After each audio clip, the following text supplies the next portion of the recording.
नमस्कार, बिजनेस की बात में आपका स्वागत है। आपको पता है कि अगर आप 5 किलो अनाज खरीदते हैं तो आपको टैक्स देना पड़ता है। पैकेट अनाज की बात मैं कर रहा हूं आपसे, जो पैक्ड अनाज होता है। अगर आप चावल दाल कुछ भी खरीदते हैं जो पैकेट में है तो उस पर आपको टैक्स देना पड़ता है। लेकिन अगर आप 26 किलो खरीदेंगे तो आपको टैक्स नहीं देना पड़ेगा। अगर आप 30 किलो खरीदेंगे तो आपको टैक्स नहीं देना पड़ेगा। असल में जीएसटी जब लागू किया गया था उस समय खुले अनाज पर, और खुले अनाज पर अभी भी टैक्स नहीं है, अनाज पर कोई टैक्स नहीं था। लेकिन बाद में जीएसटी प्रणाली में बदलाव करते हुए 25 किलो तक का जो पैक्ड अनाज है, जो पैक करके दिया जाता है, उस पर टैक्स लगता है 5% का।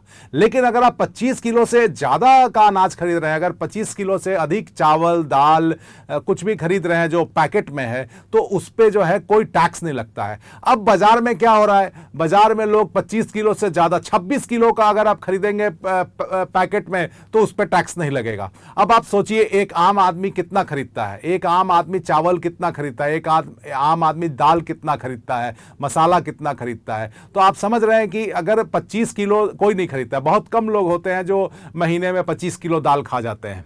बहुत कम लोग होते हैं जो महीने में 25 किलो चावल या 25 किलो जो है सरसों खा जाएं या कुछ और उड़द। तो कहने का मेरा मतलब है कि आम आदमी जो है उसको जीएसटी, ये जो जीएसटी का नियम है उसमें टैक्स देना पड़ रहा है इसकी वजह से। और जो 25 किलो से ऊपर, 25 किलो से ऊपर कौन खरीदता है? जो या तो व्यापार कर रहा है, जो छोटे छोटे दुकानदार हैं वो खरीदते हैं, या जिनके घर में कोई बहुत बड़ी फैमिली होगी वही 25 किलो दाल खरीदेंगे या 25 किलो तिलहन खरीदेंगे, 25 किलो आटा खरीदेंगे या 25 किलो चावल खरीदेंगे।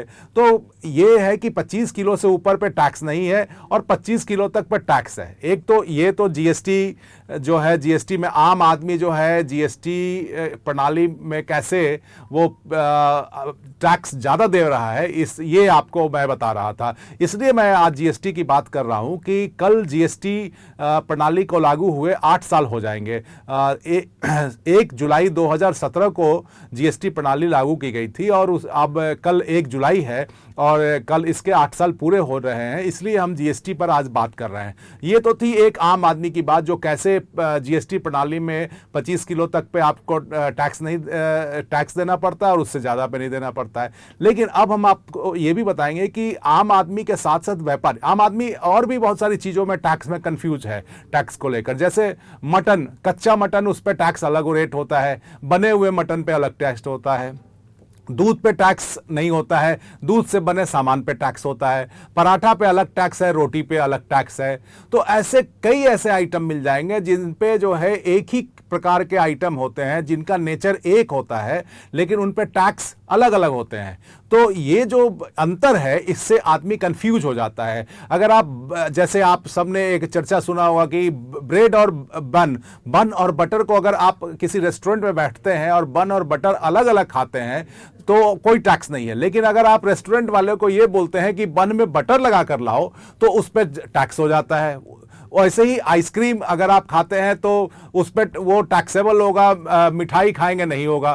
तो इस प्रकार से मान लीजिए आप खाना खाने बैठे हैं तो डिफरेंट, जाहिर सी बात है, कोई आइसक्रीम खाता है, कोई मिठाई खाता है, कोई रसगुल्ला खाता है, कोई गुलाब जामुन खाता है। तो अगर हर पे अलग अलग टैक्स होगा, इस प्रकार से कोई टैक्सेबल होगा कोई नहीं टैक्सेबल होगा, तो जाहिर सी बात है कि वो कंफ्यूजन क्रिएट करता है। इससे दुकानदार भी कंफ्यूज हो जाते हैं और ग्राहक भी कंफ्यूज हो जाता है। टैक्स लगाने में भी दिक्कत होती है और ग्राहकों को लगता है कि दुकानदार उनको लूट रहा है या बेवकूफ बना रहा है और फिर लड़ाई होती है। तो ये जो जीएसटी में, जो जीएसटी स्लैब में और जीएसटी के रेट्स में जो इतने सारे कंफ्यूजन है वो आज भी बरकरार है। 8 साल हो गए जीएसटी को, लेकिन अभी इसको सॉल्व नहीं किया गया है। हालांकि वित्त मंत्रालय लगातार इसका प्रयास कर रहा है कि जीएसटी के स्लैब में हमको बदलाव करना है, जीएसटी को सिंप्लीफाई करना है, लेकिन अभी इस पर कोई ऐसी पहल नहीं हुई है। हाँ, ये जरूर हुआ है कि सरकार को जीएसटी से जरूर फायदा हुआ है। जीएसटी का जो कलेक्शन है वो प्रति माह 2 लाख करोड़ से ऊपर पहुंच गया है।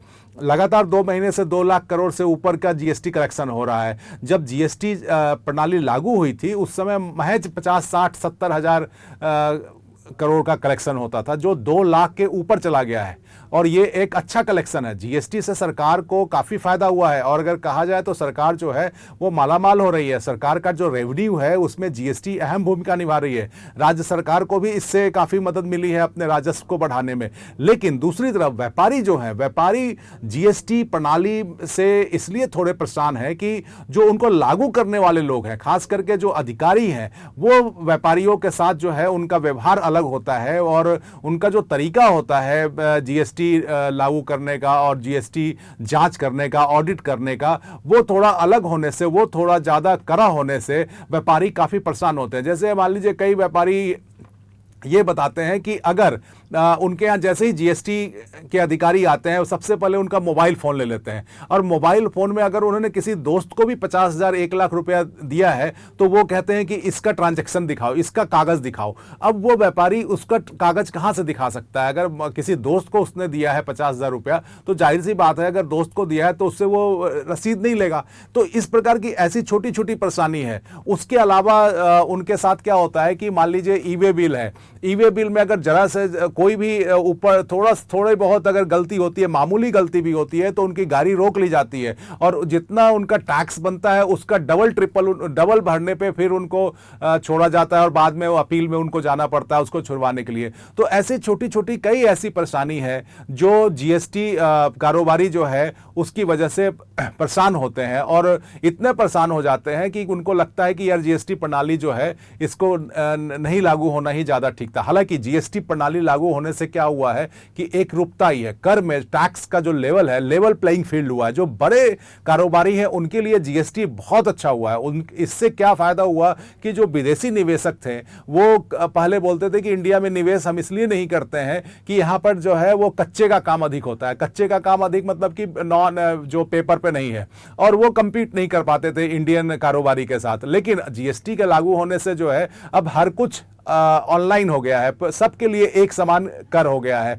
तो इससे क्या फायदा हुआ है कि जो विदेशी निवेशक हैं उनको वो लेवल प्लेइंग फील्ड में आ गए हैं। दूसरा, जो बड़े कॉर्पोरेट हैं उनको भी काफ़ी फायदा हुआ है। लेकिन जो एकदम छोटे लेवल के हैं, बहुत छोटे लेवल के हैं, उनके लिए जीएसटी जो है वो अभी भी प्रॉब्लमेटिक है, अभी भी उनको समस्या है इसमें। क्योंकि वो एक तो ये हाईटेक, या तो सरकार की तरफ से उनको सपोर्ट दिया जाना चाहिए कि ऐसा सॉफ्टवेयर बने, ऐसा कोई टेक्नोलॉजी हो जिससे जो है वो उनको फ्री में मुहैया कराई जाए, जो भाई आप आराम से इस टेक्नोलॉजी का इस्तेमाल कीजिए, आप जीएसटी सिंप्लीफाई हो जाएगा। लेकिन ऐसा नहीं है। उनके लिए उनको हायर करना पड़ता है जीएसटी विशेषज्ञ, वो उनको हाई चार्ज करते हैं, तो उनका कॉस्टिंग बढ़ जाता है। दूसरा, जीएसटी का जब जीएसटी लागू हुआ था उस समय जीएसटीआर रिटर्न भरने में भी काफ़ी परेशानी होती थी, उसको भी काफ़ी सिंप्लीफाई किया गया है। इन सब चीज़ों का काफ़ी सिंप्लीफिकेशन हुआ है। लेकिन सब जो मेन जो दिक्कत है, अगर आम आदमी के लिहाज से देखें तो टैक्स स्लैब आज जो है वो 5 है, 12 है, 18 है, 28 है, और ये तो 4 ऐसे हैं मुख्य स्लैब, और उसके अलावा 3% जो है वो सोना पे लगता है। मतलब कुल मिलाकर 5 स्लैब है। अब जब जीएसटी लागू हुआ था तो उस समय अरुण जेटली वित्त मंत्री होते थे देश के, स्वर्गीय अरुण जेटली, और तो स्वर्गीय अरुण जेटली जो थे उन्होंने कहा था, उस समय ही कहा था कि जैसे समय बीतने के साथ जल्दी हम इसको जो है 2 स्लैब में ले आएंगे, ताकि जनता को जो है ज़्यादा ना तो माथापच्ची करना पड़े, और एक समान जो भी एक नेचर के हैं उन सबको एक में ले आया जाएगा। लेकिन ऐसा हुआ नहीं। 8 साल बीत गए हैं और अभी भी वो 4 स्लैब जो है 5, 12, 18, 28 वो चल रहा है, शेष भी जारी है। हालांकि शेष जो लगता है कंपनसेशन शेष जिसको जो है उसकी मियाद अगले साल 2026 मार्च में ख़त्म हो रही है, लेकिन अब वो आगे भी जारी ही रहेगा, ऐसा सरकार का जो रुख है उसके हिसाब से देखने से पता लगता है। तो जो जीएसटी स्लैब है उसमें बदलाव की बात तो पिछले 2 सालों से हो रही है कि जीएसटी स्लैब को कम किया जा सकता है, जीएसटी स्लैब में बदलाव किया जा सकता है ताकि लोगों को राहत मिले, लेकिन अभी तक ऐसा हुआ नहीं है। और फिलहाल जो मंशा है सरकार ये अपना मंशा जरूर जाहिर करती है कि हमको जीएसटी में लोगों को राहत देना है। वित्त मंत्री निर्मला सीतारमण भी कई बार बोल चुकी हैं, लेकिन जब बात आती है जीएसटी काउंसिल मीटिंग में, जब इस मुद्दे को रखा जाता है, उठाया जाता है, तो वहां पर सब जो है इसको लेकर चुप्पी इसलिए साध लेते हैं कि इससे राज्यों का राजस्व प्रभावित होता है, और राज्य अगर एकमत नहीं होंगे तो उसमें बदलाव नहीं किया जा सकता है। उदाहरण के लिए अभी तक आप देखिए, अभी तक जो प्रीमियम था लाइफ इंश्योरेंस और हेल्थ इंश्योरेंस का, उस पर जीएसटी में राहत मिलनी थी, उसमें जो है 18% जीएसटी लगता है। तो सरकार ने कहा कि भाई इसमें जो है इसको 12% किया जाए या 5% पे किया जाए, ताकि लोगों का जो प्रीमियम आप जो देते हैं हेल्थ इंश्योरेंस पे, लाइफ इंश्योरेंस पे, वो कम हो जाएगा। तो आपका जो प्रोडक्ट है, मतलब लाइफ इंश्योरेंस और हेल्थ इंश्योरेंस खरीदने पे सस्ता होगा। लेकिन अभी तक पिछले 6 महीने से सरकार इस फैसला को नहीं ले सकी। क्यों नहीं ले सकी? इसलिए कि राज्य जो है वो वित्त मंत्री जीएसटी काउंसिल की बैठक में इसका सपोर्ट नहीं करते हैं। इसलिए नहीं करते हैं कि अगर जीएसटी रेट कम किया जाएगा तो उनको जो राजस्व मिलता है जीएसटी से, वो राजस्व प्रभावित होगा। तो यही मनसा, तो ये स्लैब में बदलाव इतना आसान काम नहीं है। हालांकि सरकार ने, जीएसटी काउंसिल ने इसके लिए जो हमारे वित्त राज्य मंत्री हैं पंकज चौधरी, उनके नेतृत्व में एक काउंसिल, एक जीओएम, मंत्रियों का समूह का गठन किया गया था और उन्होंने अपनी रिपोर्ट सौंप भी दी है या सौंपने वाले हैं। 30 जून तक, आज आखिरी दिन था उस रिपोर्ट को सौंपने की। तो लेकिन इस पर फैसला लेना इतना आसान नहीं होगा। बहरहाल हम सिर्फ ये कहना चाहते हैं, आप बताना चाह रहे थे आप लोगों को, कि पिछले 8 साल में सरकार जो है उसके राजस्व में जरूर बढ़ोतरी हुई है, लेकिन जनता को भी अब इसका फायदा मिलना चाहिए। और सबसे अहम बात है कि जो कारोबारी हैं, छोटे कारोबारी हैं, उनको भी जीएसटी के दायरे में लाने के लिए या जीएसटी उनके लिए आसान बनाने के लिए सरकार को कुछ टेक्नोलॉजिकल सपोर्ट दिया जाना चाहिए सरकार की तरफ से। नमस्कार।